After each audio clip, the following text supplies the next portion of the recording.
তো রাকিব সাহেব কোক দেবো নাকি একটা? না দোকানদার সাহেব, এগুলার খামু না। কে কি হইলো আবার? শুনেন না, এগুলা ইসরায়েলের। তাই বইলা এইভাবে আমার ব্যবসাটারে মারা দিয়া দিবা? ইসরায়েলের পণ্য বয়কট করা আমাদের ইমানি দায়িত্ব। কিরে তোরা কোকা কোলা বয়কট করে কি আমার ব্যবসার মধ্যে লালবাতি জ্বালাই দিতে আসো? সারা বিশ্বের মুসলমানরাই তো বয়কট করে।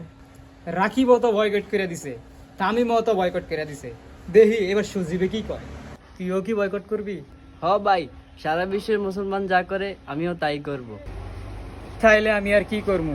সারা বিশ্বের মুসলমান যেখানে কোকা কোলা বয়কট করতেছে, তাহলে আজ থেকে আমি আর আমার দোকানে কোকা কোলা রাখবো না। Boycott coca cola, boycott Israeli সকল পণ্য, সকল দোকানদারকে বয়কট করতে হবে। হোয়াটসঅ্যাপ ফোনটা নোংরা হয়ে গেছে, দেখি চাই কেশিয়ার সাহেবকে কল দেই একটা হারবিক নিয়ে আসার জন্য বলি। কি রে, ইমাম সাহেব আবার কল দিল?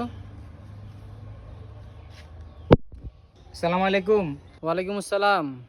কেশিয়ার সাহেব, ওই হোয়াটসঅ্যাপ খানা পরিষ্কার করার জন্য একটা হারপিক লাগে আর কি, আমার কাছে তো টাকা নাই, তা আপনি একটা হারপিক নিয়ে আসেন আর কি, আসার সময় বাজার থেকে আসার সময় একটা হারপিক নিয়ে আসেন। আমার তো বাজার থেকে আস্তে আস্তে দেরি হইব, আপনি তার থেকে ভালো দোকানদারের থেকে একটা কোক নিয়ে, ওটা হারপিকের মতোই স্বাভাবিক কাজ করে, ওটা নিয়ে আপনি ব্যবহার করতে পারেন। টয়লেটটা ওটা দিয়ে পরিষ্কার করেন। হ্যাঁ আচ্ছা ঠিক আছে, তাহলে আমি দোকানের কাছ থেকে একটা কোকা কোলা নিয়ে পরিষ্কার করে নিই। ওকে আচ্ছা, ওকে। দোকানদার ভাই, হারপিক আছে নি? না, তাহলে হারপিকের বদল একটা কোকা কোলা নিই। হ্যাঁ আচ্ছা ঠিক আছে।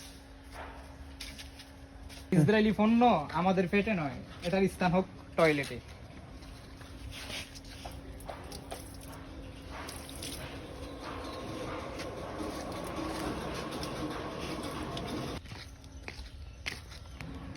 কিরে তামিম, তোর হাতে কি এটা?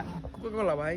ছি, কি লজ্জার কথা, তুই তো কোকা কোলা খাস না, তুই তো খাস মাজদুমানের রক্ত। ছি ভাই, আজকে আর খাবো না। এ তামিম, কোকা কোলা খাবি? না ভাই, এটা তো ইসরায়েল পণ্য, এটা খাবো না আমি। ঠিক আছে, গুড। ইসরায়েলি পণ্য এই কোকা কোলা এবং পেপসি এগুলো কখনো খাবি না। ভাই বাচ্চা সিরাইছে তো আমার খাইয়া দিছিল। কোকা কোলা সহ ইসরায়েলি সকল পণ্য খাওয়ার বাদ দেন, মাজদুমানের পক্ষ নেন।